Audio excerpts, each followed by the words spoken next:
మత్స్యావతారం.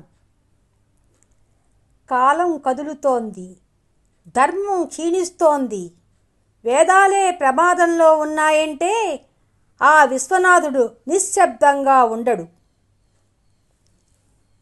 ఇతడు సత్యవ్రతుడు, ధర్మపరుడు. భవిష్యత్తులో ఇతడే వైవస్వత మనువు అవుతాడు. సత్యవ్రతుడు ద్రవిడ దేశపు రాజు. కేవలం నీరు మాత్రమే తాగుతూ శ్రీ మహావిష్ణువు దర్శనం కోసం ఘోరమైన తపస్సు చేస్తూ ఉంటాడు.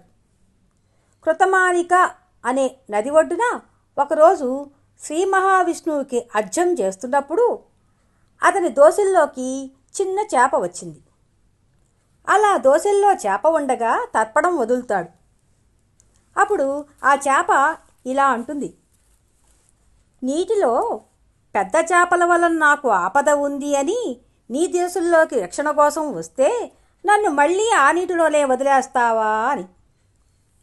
ఇదేంటి, చేప మాట్లాడుతోంది అని సత్యవ్రతుడు ఆశ్చర్యపోతాడు. సరే, చేప రక్షించమని కోరిందని తన కమండలంలో చేపని వేస్తాడు. చేప పెద్దదయింది. ఆ కమండలం సరిపోలేదు. తర్వాత కుండలలో వేస్తాడు.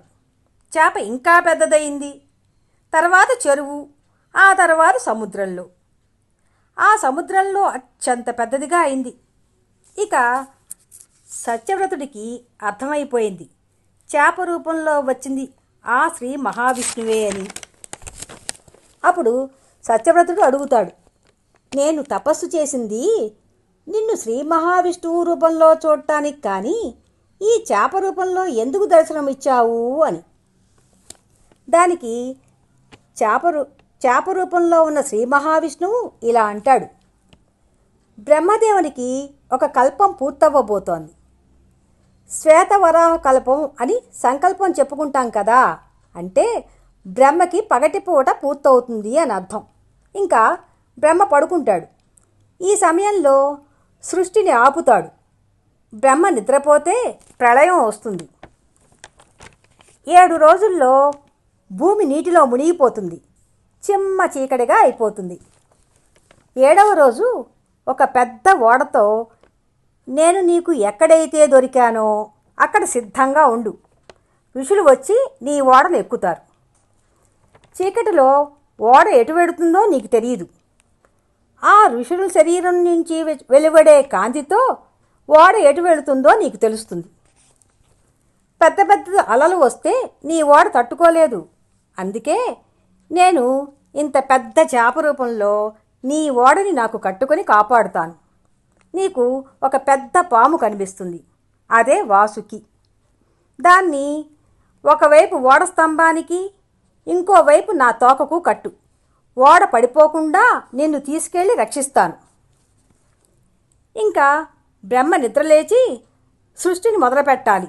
దీని ఆధారంగా, అంటే వేదాల ఆధారంగా బ్రహ్మ చేతిలోని వేదాలు జారి కింద పడిపోతాయి. అప్పుడు హయగ్రీవుడు అనే రాక్షసుడు వేదాలని దొంగతనం చేస్తాడు. వాటిని సముద్రంలో అట్టడుగున దాచేస్తాడు. అప్పుడు మత్స్యరూపంలో ఉన్న శ్రీ మహావిష్ణువు హయగ్రీవుణ్ణి సంహరిస్తాడు.